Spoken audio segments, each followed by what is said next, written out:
দেৰগাঁৱৰ কাকডোঙা পশু চিকিৎসালয়খনত সম্প্ৰতি ধ্বংসৰ কৰা হত বৃহত্তৰ কাকডোঙা অঞ্চলৰ প্ৰায় ৪২খন গাঁও কৃষক ৰাইজৰ উপকাৰ হোৱাকৈ বিগত 1985-86 চনতে দেখিবলৈ পোৱা গৈছে স্থাপন কৰা হৈছিল এই পশু চিকিৎসালয়খন আৰু চিকিৎসালয়খন স্থাপনৰ সময়ত দেৰগাঁও সমষ্টিৰ বিধায়ক আছিল ভৱেন ভৰালী কিন্তু বৰ্তমান এই চিকিৎসালয়খন ধ্বংস হোৱাৰ পথত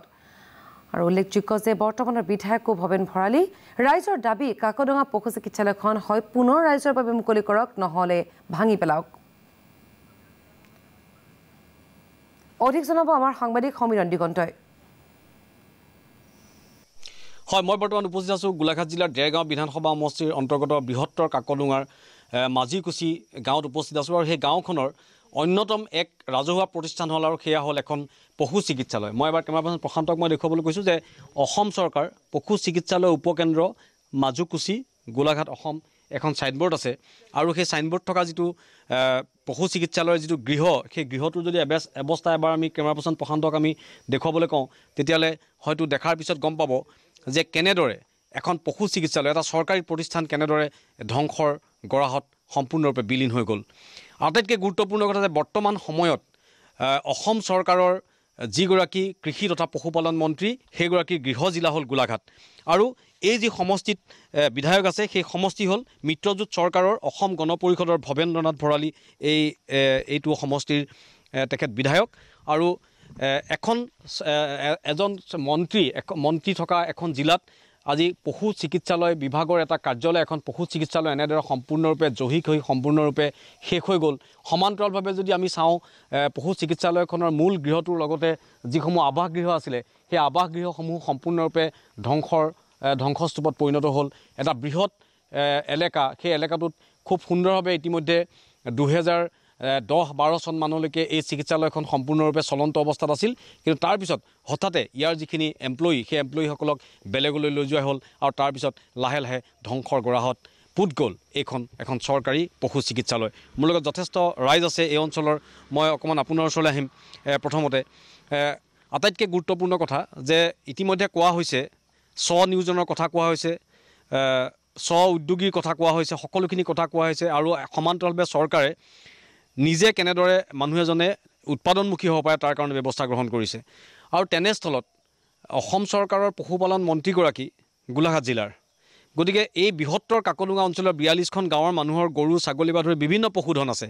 আৰু এখন চৰকাৰীভাৱে নিৰ্মাণ কৰা পশু স্বাস্থ্য কেন্দ্ৰ সম্পূৰ্ণৰূপে ধ্বংসস্তূপত পৰিণত হৈ গ'ল এইটো ভাবিবলগীয়া কথা নহয়নে হয় আপুনি ঠিকই কৈছে বিষয়টো হৈছে যে কাকডোঙা এটা কৃষি প্ৰধান অঞ্চল এই অঞ্চলত 1983 চনত 83-84 চনতে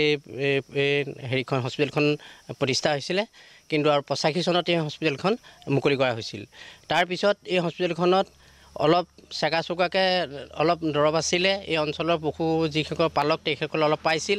লাহে লাহে হস্পিটেলখন এনেকুৱা এটা অৱস্থালৈ গুচি গ'ল যে এই হস্পিটেলখনত কোনো দৰৱে নাই ইয়াত এটা কথা আছে ইয়াত আগতে আছিলে যে খালি কেইটামান আলমেৰিয়া আৰু খালি বটল কেইটামান আছিলে তাৰ বাহিৰত কোনো দৰৱ নাছিলে এটা কথা হ'ল যে এই বিষয়টোৰ লগত আমি যোগাযোগ কৰাত আমি গম পালোঁ যে 1983-84 চনত যেতিয়া এই পশু চিকিৎসালয়খন স্থাপন হৈছিলে সেই সময়ত আমাৰ যোৰহাট জিলাৰ অন্তৰ্গত এই চিকিৎসালয়খন আছিল যোৰহাট জিলাৰ যিটো পশু পালনৰ চিকিৎসা বিভাগ তাৰ অন্তৰ্গততে এই চিকিৎসালয়খন হৈছিল কিন্তু যোৰহাট আমাৰ গোলাঘাট জিলা হ'ল কিন্তু আমাৰ এই মাজুগুছি যি প্ৰাথমিক পশু চিকিৎসালয়খন কিন্তু গোলাঘাটলৈ হস্তান্তৰ নহ'ল যাৰ বাবে দুইখন জিলাৰ মাজত থকাৰ বাবে এই চিকিৎসালয়খন যোৰহাটেও মাহিয়াই চকুৰে চাবলৈ ল'লে আৰু গোলাঘাটো একেটা অৱস্থা হ'ল তাৰপিছত এই অনুষ্ঠানটো ইতিমধ্যে আপোনালোকে দেখিছে তেনেকুৱা এটা অৱস্থালৈ গুচি গ'ল হয় খুব গুৰুত্বপূৰ্ণ মই আপোনাৰ ওচৰলৈ আহিছোঁ এই বৃহত্তৰ অঞ্চলটো ৪২খন মানুহৰ যথেষ্ট পশুধন আছে আৰু সেইখিনি মানুহে যথেষ্ট কষ্ট ভোগে আৰু সেইটো কাৰণে হয়তো চৰকাৰে সেই সময়ত চিন্তা কৰিছিলে 83 চনত যে ইয়াত এখন পশু চিকিৎসালয়ৰ প্ৰয়োজন হয় কিন্তু আকৌ সেই একে চৰকাৰ দিনত কিন্তু এই পশু চিকিৎসালয়খন ধ্বংস হৈ গ'ল হয় নমস্কাৰ যদিও মই আপোনালোকলৈ ধন্যবাদ জ্ঞাপন কৰিছোঁ আজি আপোনালোকে হাবি অঞ্চলত আহি উপস্থিত হোৱাৰ কাৰণে আপোনালোকৰ কৃতজ্ঞতা জ্ঞাপন কৰিছোঁ এই পশুধন ক্ষেত্ৰত যিখিনি স্বনিয়োজনৰ চৰকাৰে যিটো আঁচনি অৱলম্বন কৰিছে তাৰ কাৰণে মই সক্ৰিয়ভাৱে গুৱাহাটীত গৈও মই আবেদন দিছিলোঁ কৃষিমন্ত্ৰীৰ হাতত আৰু ভৱেন্দ্ৰনাথ ভৰালীকো যথেষ্ট পৰিমাণে ইয়াত কৈছোঁ এই কথা কোৱা হ'ল আৰু এই হস্পিটেলৰ সন্মুখত ভৱেন্দ্ৰনাথ ভৰালী আৰু অতুল বৰাদেৱকো এইখিনি থিয় কৰা হৈছিলে, কিন্তু বৰ্তমানলৈকে এই অৱস্থা এনেকুৱা হ'ল 4টা বছৰৰ ভিতৰত একো নহ'ল। আৰু 4টা মাহ আছে, সেই 4টা মাহত এতিয়া তেখেতসকলে কি কৰিব পাৰে সেইখিনি হ'ব লক্ষণীয় বিষয়। গতিকে মই আশা কৰিছোঁ এই মঞ্চৰ জৰিয়তে মই আজি এটাই আহ্বান কৰিম, মিত্ৰজোঁটৰ চৰকাৰে যাতে কৃষিমন্ত্ৰীগৰাকীয়ে যাতে এই বিভাগটো নিজৰ গৃহ জিলালৈ যাতে হস্তান্তৰ কৰি যোৰহাটৰ পৰা হস্তান্তৰ কৰি গোলাঘাটলৈ আনক, আৰু লগতে ইয়াত যিখিনি আমাৰ কমি আছে সেইখিনি সম্পূৰ্ণ কৰক। নতুনকৈ যাতে গৃহ নিৰ্মাণ কৰি বাউণ্ডেৰী ৱাল মাৰি ইয়াত যাতে এপইণ্টমেণ্ট কৰে, তাৰ কাৰণে আমি আহ্বান জনাইছোঁ। আৰু লগতে ইয়াৰ পৰাই মই এটা বস্তুৱে জনাব বিচাৰিছোঁ, অকল ভোট বিচাৰিলেই নহ'ব, ভোট বিচাৰিবলৈ অহা ৰাস্তাবিলাক সদায় মুকলি ৰাখিব লাগিব। গুৰুত্বপূৰ্ণ কথা কৈছে। হয়, ভোট বিচাৰিলে নহ'ব, ভোট বিচৰা ৰাস্তা কিন্তু মুকলি কৰিব লাগিব। ভৱেন্দ্ৰনাথ ভঁৰালীৰ আমি বহু দেৰগাঁও সমষ্টিত ঘূৰিছোঁ, কিন্তু বিভিন্ন জেগাত গৈছোঁ, আৰু তেখেতৰ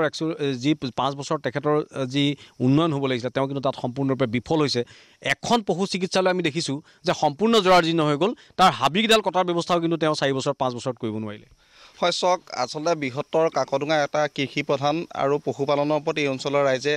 নিৰ্ভৰ কৰি পেলাই জীৱন জীৱিকা পালন কৰি আহিছে। আৰু এই স্বাস্থ্যকেন্দ্ৰটো দীৰ্ঘদিন ধৰি এনেদৰে জৰাজীৰ্ণ হৈ আছে। একাধিকবাৰ সংবাদ মাধ্যমত বিভিন্ন সময়ত বাতৰি প্ৰকাশ হৈছে, তাৰপিছতো কিন্তু গুৰুত্ব আৰোপ কৰা নাই। আমি বিভাগীয় কৰ্তৃপক্ষৰ লগতো যোগাযোগ কৰিছিলোঁ, তেওঁলোকৰ ফালৰ পৰা কোনো ধৰণৰ গুৰুত্ব নাপালোঁ। চাওক, 2012 চনমানলৈকে চিকিৎসালয়খন ঠিকেই চলি আছিলে। 2012 চনমানৰ পিছত ইয়াৰ যিগৰাকী সমীৰণ দিগন্ত আপোনাক ধন্যবাদ জনাইছোঁ।